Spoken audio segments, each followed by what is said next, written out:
Shri Swami Samarth Austro remedies हबमध्ये आपले स्वागत आहे। आज आपण अत्यंत महत्त्वाच्या विषयावर बोलणार आहोत, ते म्हणजे श्रावणात आपण जी पूजा लहान मुलांसाठी करतो ती पूजा म्हणजेच ज्योतीच्या प्रतिमेचे पूजन आणि त्याचा अर्थ। कोण आहे ही ज्योती? हिच्या पूजनाचा हेतू काय असावा किंवा काय आहे? आषाढ महिन्याच्या अमावस्येच्या दिवशी दीपपूजन केलं जातं आणि याच दिवशी जरा जिवंतिका पूजन सुद्धा करतात। दिवा हे ज्ञानाचं वृद्धिंगतेचं प्रतीक आहे।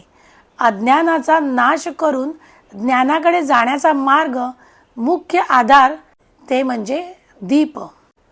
तुम्ही एक दिवा उजळा, त्यावरून तुम्ही हजारो दिवे उजळू शकता। त्यामुळेच याला वंशवृद्धीचं प्रतीक मानतात। या प्रतीकाचं पूजन म्हणजेच दीपपूजन। दुसरी पूज्य देवता म्हणजे ज्योती। ज्योतीची प्रतिमेच्या रूपात पूजा केली जाते। संपूर्ण श्रावण महिना या प्रतिमेचं पूजन मातृशक्ती करून केल्या जातं व आपल्या अपत्यांच्या मंगलतेची प्रार्थना केली जाते। ही प्रतिमा विशेष अर्थपूर्ण आहे। या एकाच प्रतिमेत 4 वेगवेगळ्या देवतांच्या वरवर पाहता परस्परांशी संबंध नसलेल्या स्वतंत्र प्रतिमा आहेत। संपूर्ण महाराष्ट्रात याच प्रतिमेचे पूजन केले जाते। यातील एकही प्रतिमा बदललेली दिसत नाही। काय रहस्य असेल या प्रतिमा क्रमाचे? ज्योती प्रतिमेत प्रथम नरसिंह, नंतर कालिया मर्दन करणारा कृष्ण, मध्यभागी मुलांना खेळवणाऱ्या जरा जिवंतिका आणि सगळ्यात खाली बुध, बृहस्पती म्हणजे गुरु यांचा समावेश असतो। याच क्रमात त्यांना पूजले जाते। त्याची काय कारण मीमांसा असेल? प्रथम भगवान नरसिंहच का? भगवान विष्णूचा चौथा अवतार असलेले नरसिंह आपल्या बाळ भक्तासाठी प्रकट झाले। ही कथा आपल्या सर्वांना परिचयाची आहे। बाळ प्रल्हादाचे हिरण्यकशिपूपासून म्हणजेच दैत्यापासून रक्षण करणे याचं मूळ उद्देश भगवंताने हा अवतार धारण केला। बालकाचा रक्षक आणि बालभक्तांसाठी अवतार धारण केलेली देवता म्हणून भगवान नरसिंह या प्रतिमेत पूजले जातात। म्हणजेच नरसिंह घरात ओढवणाऱ्या आपत्तीपासून बाळाचा बचाव करतात। जसे उंचावरून पडणे, अन्नातून कधी विषबाधा होणे, आगीपासून होणारी हानी यापासून सुरक्षित ठेवतात। त्यानंतर येतात कालिया मर्दन करणारा श्रीकृष्ण। यातील नाग आणि गोपाळकृष्ण दोन्ही पण श्रावणातील आराध्य दैवत। मग नाग प्रतिमा वेगळी आणि कृष्ण प्रतिमा वेगळी न देता कालिया मर्दन करणारा श्रीकृष्णच का? आपण जर कालिया मर्दन प्रसंगाचा विचार केला तर लक्षात येईल की या प्रसंगात कृष्ण आणि त्याचे मित्र खेळात असताना त्यांचा चेंडू यमुनेच्या डोहात गेला आणि कृष्णाने तो परत आणला। खेळणाऱ्या बागडणाऱ्या मुलांवर आलेला वाईट प्रसंग कृष्णाने दूर केला। तसेच कालियाला न मारता त्यालाही अभय देऊन दूर जाण्याचा आदेश कृष्णाने दिला। नाग हा सरपटणाऱ्या प्राण्यांमध्ये मुख्य, सरपटणाऱ्या प्राण्यांपासून वाचवणारा, त्याचबरोबर महत्त्वाच्या प्राण्यांना अभय देणारा, खेळात बागडत असताना बालकांवर आलेल्या वाईट प्रसंगातून वाचवणारा कृष्ण येथे कालिया मर्दन रूपात पूजला जातो। म्हणजेच कालिया मर्दन कृष्ण बाहेरच्या आपत्तीपासून, जसे खेळताना येणाऱ्या आपत्ती, पाण्यापासूनचे संकट, सरपटणाऱ्या प्राण्यांचे भय इत्यादीपासून बचाव करतात। घरात आणि घराबाहेर बाळावर येणाऱ्या संकटापासून ते दोन्ही देव बालकांचे रक्षण करतात। म्हणून ज्योती प्रतिमेत त्यांचे प्रथम स्थान। नंतर येतात त्या जरा व जिवंतिका। जरा व जिवंतिका या यक्षगणातील देवता। जरा या यक्षिणीबद्दल महाभारतात एक कथा येते। मगधनरेश बृहद्रथ याला 2 राण्या असतात। दोन्हीही राण्यांवर त्याचे सारखेच प्रेम असते, परंतु राजाला पुत्र पुत्री काहीही नसल्यामुळे राजा चिंतित असतो. याच सुमारास नगरजवळील उपवनात ऋषी चंडकौशिक आल्याचे राजाला समजते. राजा त्याचे दर्शन घेऊन आपली चिंता प्रकट करतो. ऋषी राजाला प्रसादात आंबा देतात व राणीला खायला द्या म्हणून सांगतात. दोन्ही राण्यांवर समान प्रेम असल्यामुळे राजा आंब्याचे समान भाग करून राण्यांना देतो. कालांतराने दोन्ही राण्यांना पुत्र होतो, परंतु केवळ अर्ध्या अर्ध्या अशा विचित्र आणि अर्धवट अभ्रकांना राजा जंगलात नेऊन टाकतो. त्याच वेळेस तेथून जरा नामक यक्षिणी जात असते. ती दोन्ही अभ्रक तुकड्यांना हातात घेते आणि आपल्या अवयव साधण्याच्या कलेने दोन्हीही शकल साधते. जरा ते साधलेले अभ्रक संध्या समयात बृहदरथ राजाला आणून देते.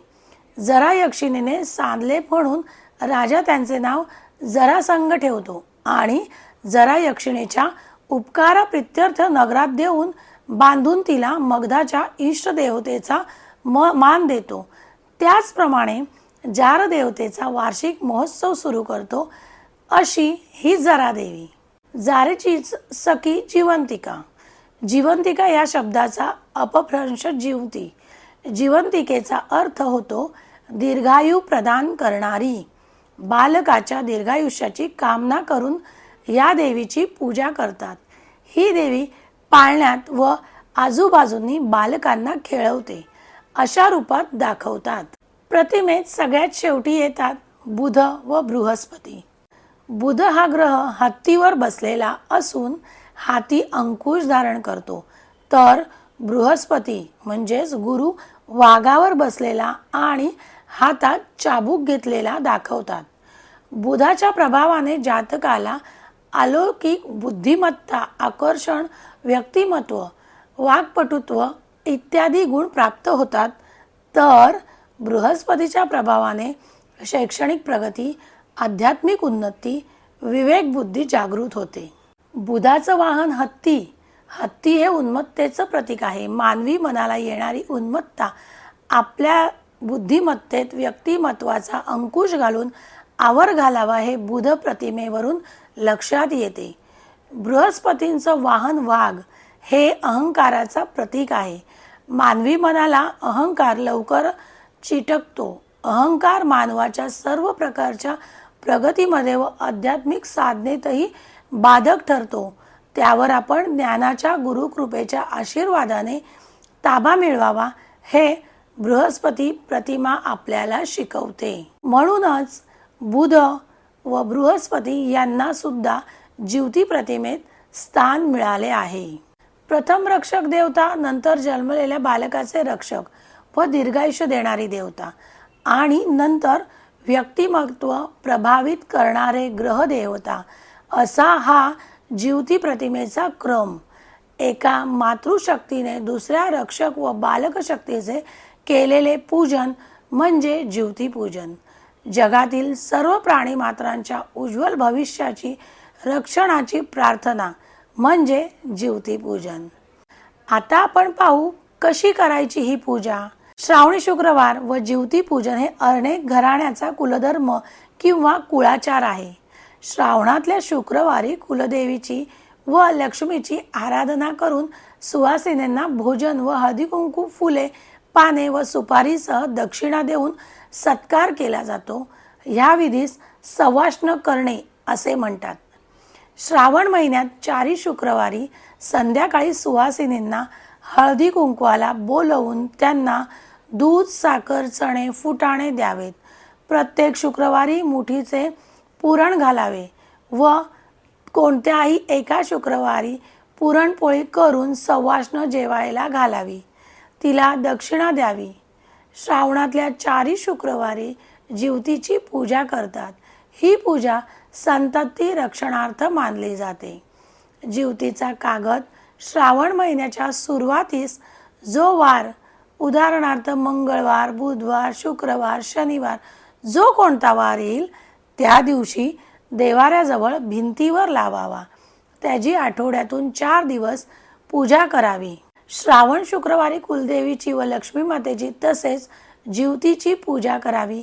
फुले, आघाडा व दुर्वा यांची एकत्र करून केलेली माळ, हळद कुंकू लावलेले 21 मण्यांचे कापसाचे गजवस्त्र, गंध, हळदी कुंकू अक्षता लावून जिवतीची पूजा करावी.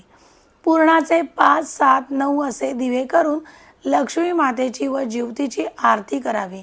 विड्याच्या पानाबरोबर सुपारी व फळ ठेवून दूध साखरेचा व चणे फुटाण्याचा नैवेद्य दाखवावा. त्या दिवशी स्वयंपाकात मुख्य म्हणजे पुरण घालतात. बाकी स्वयंपाक वरण, भात, तूप, लिंबू, भाजी, पुरण, खीर, चटणी, कोथिंबीर, तळण, वाटली डाळ, आमटी काहीही करू शकता. ह्या दिवशी मुलांना वाण म्हणून आरत्या किंवा मुरण्या देतात, त्या कराव्या. आरत्या म्हणजे कणकेत गुळ तुपाचे मोहन घालून छोट्या छोट्या कुरकुरीत तळलेल्या पुऱ्या. मुरण्या म्हणजे पिकलेल्या केळ्यात रवा, गुळ, खोबरे घालून छोटे छोटे तळलेले गोळे. देवाला रांगोळी काढून नैवेद्य दाखवावा. सवाष्णीच्या ताटाभोवती रांगोळी काढावी. जेवावयास बसण्यापूर्वी पानापुढे विडा दक्षिणा ठेवून नमस्कार करावा. जेवण झाल्यावर सवाष्णींची ओटी खणा नारळाने भरावी. जिवतीची पूजा करून तिला औक्षण करून तिची आरती झाल्यावर घरातील लहान मुलांना पाटावर बसवून त्यांना पण औक्षण करावे. कुंकू अक्षता लावून चणे साखर फुटाण्याचे व आरता मुरण्याचे वाण देऊन निरांजनात 5 वाती, तेलवाती घ्याव्या, फुलवाती असू नयेत, ठेवून त्याने औक्षण करावे व आपल्या मुलांच्या कल्याणासाठी व दीर्घायुष्यासाठी देवीकडे प्रार्थना करावी. परगावी जर मूल असतील तर चारी दिशेला औक्षण करून अक्षता टाकाव्या, म्हणजे परगावी असलेल्या मुलांचे औक्षण केल्यासारखे होईल. त्या दिवशी देवीची ओटी भरतात. जरे जीवंतिके देवी बालयुक्ते प्रमोदिनी रक्षाव्रते महाशक्ती पूर्ण कामे नमस्तुते. सगळ्या माता भगिनींनी आपल्या मुलांसाठी जिवतीपूजन नक्की करा आणि आपला हा व्हिडिओ तुम्हाला कसा वाटला ते सांगायला विसरू नका. जसं जसं माझं नवीन नवीन वाचन होतं तसे तसे मी व्हिडिओ तुमच्यापर्यंत पोहोचण्याचा प्रयत्न करते. तर तुम्हाला आपले व्हिडिओ कसे वाटतात हे मेसेज करून सांगायला विसरू नका. धन्यवाद.